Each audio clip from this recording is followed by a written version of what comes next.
Tov. Welcome again. And when I say welcome, I really include myself in the assembly, in this holy assembly that the Mishnah teaches us that whenever a few Jews are gathering together to discuss sacred manners, become more holier, more closer to Hashem, Hashchina, the divine presence of God, comes down and surrounds them. It's a Mishnah in Pirkei Avos. Even for sure, we know that when 10 people sit together, Shechina comes along, even 5, even 3, even 2. When talking Torah, talking Yiddishkeit, the Hashem is joining the meeting. So far, the Mishnah goes that even one person who sits and clear his agenda from mundane things and create a place to the holiness, to the kedusha, Hashem is there with him. So it's a huge hint to remember whenever you are, just evacuate your heart, your mind from mundane things, and right there, zoom, Hashem just joins in with you. And remember, use it whenever you can. We are going to come back, God willing, with God's help, to the cooking series. We're dealing with, actually, we started the 39 activities of Shabbos, to talk briefly on each one, just on the tip of the fork. And we're holding in the activity of cooking, and not only cooking is not allowed on Shabbat. Our sages had thought, they looked to the future, they looked far, and they saw that they have to prevent us from doing things which are not cooking, but very close to cook, because if they would allow us to do those things which technically are allowed to do on Shabbat, but if we're going to do them, if you're going to get used to do them frequently, we're going to come into cooking, because it's very similar. So they prevented us from doing those things. I'll give you an example. I think I used this example before. It's about a fire. Lighting fire on Shabbat is for sure, it's a prohibition from the Torah. It's called the biblical prohibition. You can't light. The Torah says, Lo yisevaru esh b'kol moshveiseichem b'yom haShabbos. You should not light fire in all your dwelling place during the Yom HaShabbat. Okay, what about the matchbox? Can I touch a matchbox on Shabbat? Can I touch a lighter on Shabbat? Biblically, technically, yes. There's no prohibition in touching a match with the matchbox on Shabbat. But our sages knew how close it is from touching a matchbox to lighting a match. It's just 1, 2. That's it. So our sages have created a whole series, a whole section of like a fence, which is called rabbinical prohibitions, and from the Rabbanan, as a rabbinical prohibition, we're not allowed to touch a matchbox during Shabbat. Matches. So, but it's a fence. It's a protection for you not to come into lighting a fire. Same with money, coins, notes. All the muktzah issues which you have extended your mind from touching it on Shabbat is rabbinical. Are you allowed from the Torah from a biblical perspective to touch money on Shabbat? Of course, yes. You can touch money during Shabbat. But again, our sages came along and saw that if they will allow us to touch money, to go with our wallet or coins or notes or dollar bills or whatever it is in our pocket, soon we're going to come to acquire, we're going to use the money to buy things, purchasing. And the purchasing activity is prohibited from a biblical prohibition. So our sages, again, have pushed us further not to touch money during Shabbat. This is muktzeh. We have extended our mind from doing it, from touching it, as a protection not to do the biblical activities, which are biblical prohibition is very bad. We don't want to get there. So we take like a kind of a fence. Same thing we're going to touch here is taking a shower on Shabbat.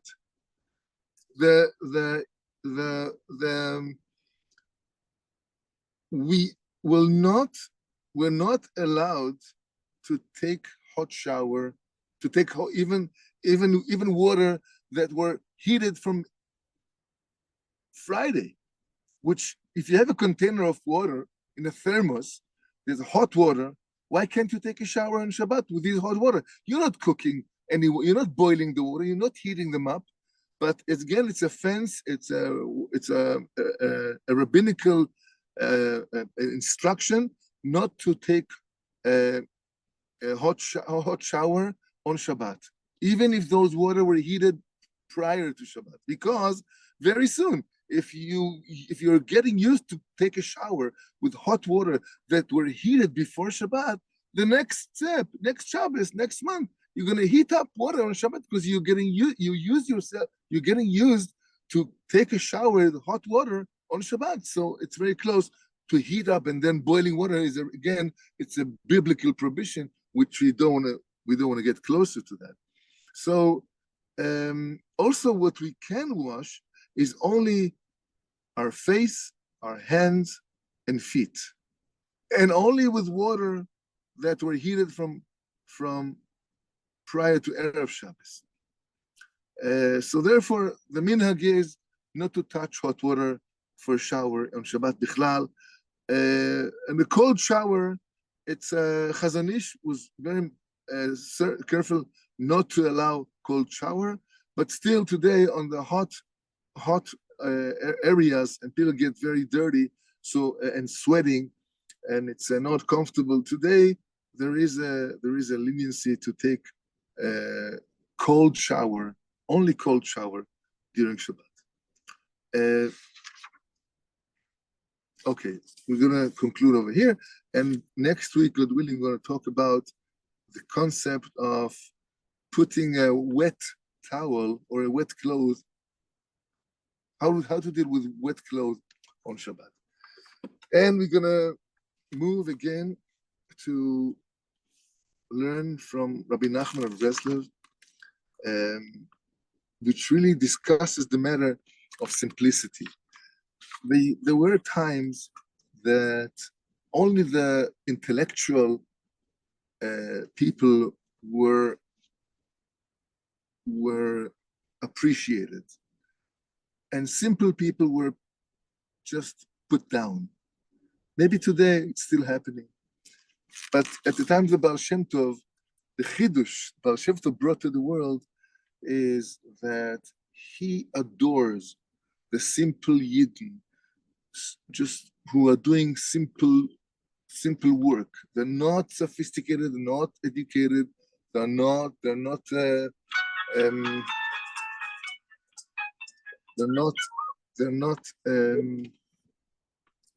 intelligent, let's say, because they're dealing with farm work or simple activities. Baal Shem Tov took them and hugged them and brought them closer, because they felt rejected.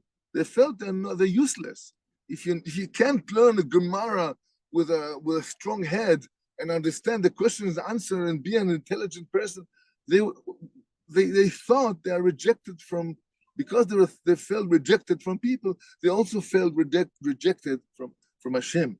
And then came Baal Shem Tov and brought this love to the simple people. And until today, we have to remember that it's not about how genius you are. It's not about how wealthy, respected you are. It's about where your heart is. And Hashem loves the heart. Hashem always wants you, regardless of who you are, how you are doing, your mitzvahs, averes, Hashem is in love with you. Hashem loves you, and he expects, he longs. Hashem longs for even a small word from you towards him. He's expecting, he's waiting anxiously to hear from you. And remember that, because when you know that someone is waiting for something from you, it's easier for you to go ahead and give him that thing. So remember, Hashem is waiting very much for all of us to give him the words of praise, of tefillah, of tehillim, every mitzvah that we do. And here Reb Nachman advises us that it's a great thing to throw away all the chochmes, sophistications. It is a great thing just to behave simple-minded, simplicity, even to do activities like wholesome, without any chochmes. And we have to realize, to understand and believe that within the simple work of just, putting your tefillin, lighting your Shabbos candles, keeping kosher, go to the mikveh, put your tzitzis, your talis cotton, making a challah, separate the challah. What is it? It's like a very small thing, no? Isn't it? What do we do after all? But remember, Rabbi Nachman teaches us, putting a coin in the pushka, give tzedakah, make chesed. What have I done after all? Just a small thing. I took a coin, put it in the box. Not a big deal, right? It's a great deal. And here we're going to write, because when you do those simple activities, simple work towards Hashem, you have to believe that within that simple activities is hidden Torah, high, excelled, lofty Torah, secrets of the Kabbalah, just doing a coin to the pushka. It's unbelievable, unbelievable. If you appreciate the simple work, those simple things, small things we do, we would love to do it more. But if we think it's just a simple thing, just a small minor thing, that we would not hold highly from it. And the result is that we would maybe stop doing it. Because who wants to do that? Like small things that nobody cares about. That's the approach. Hashem cares a lot about how we do every single small mitzvah, which actually is not a small or big mitzvah. The Chazal advised us that you can never know the schar mitzvahs. The reward for the mitzvah is not known, is unrevealed.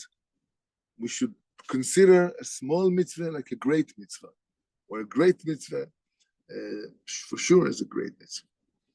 So the secrets, the Kabbalistic teachings, Kabbalistic ideas are hiding in every small mitzvah we do. But it's hidden. Sitrei Torah. The Kabbalah is hidden. We don't know much of Kabbalah today, like they used to do, but of course, besides the sages, the tzaddikim, they for sure know. And we have to realize that every mitzvah we do creates a unity between HaKadosh Baruch Hu and His divine presence, His Shechina. And every mitzvah we do is bringing the Geula closer. Just you, with your simple, small mitzvah, bringing the Geula much closer, and it's a huge, huge thing to realize that.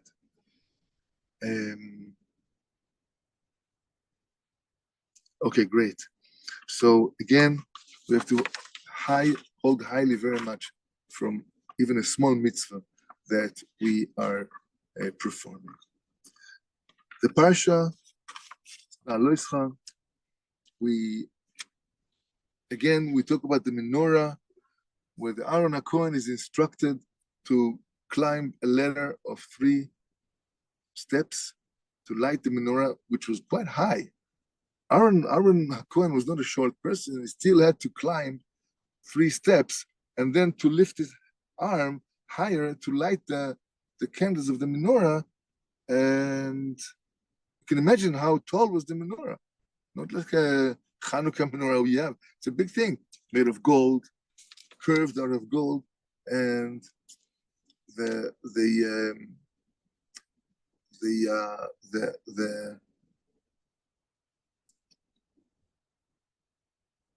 Rabbi Nachman talks about the menorah of our face.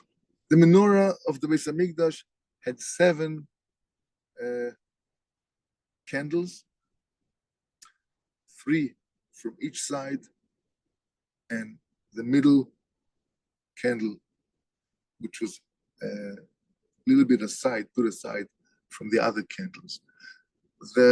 Our face actually represents the menorah. Menorah was very holy, very kodesh. You know, the menorah had some miracles.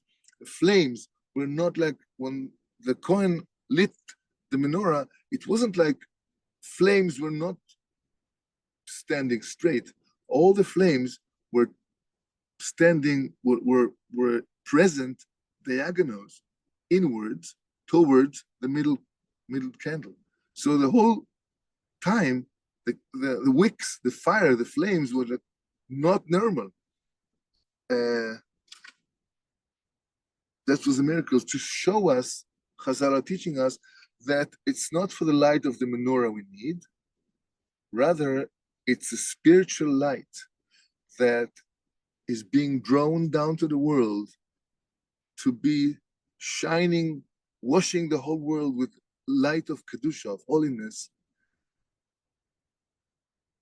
This is the job of the menorah. This is what the menorah did. Taking care of holiness, Kedusha, light, godliness light, to bring down to the world, to spread it all around in the whole world. So our face is reminding us of what the menorah. Like we have 6 candles from each side. Look at what we have. We have 2 eyes, and then we have 2 ears. We have 2 nostrils, and we have a mouth. So the mouth represents the middle candle, because everything stands on the mouth. Your talk is very high, very important, very precious, could put you so down if you don't use it properly, and can lift you up, imagine, greatly if you use your mouth properly. And again, the eyes, the ears, the nostrils are the 3 from each side, and the mouth is the middle.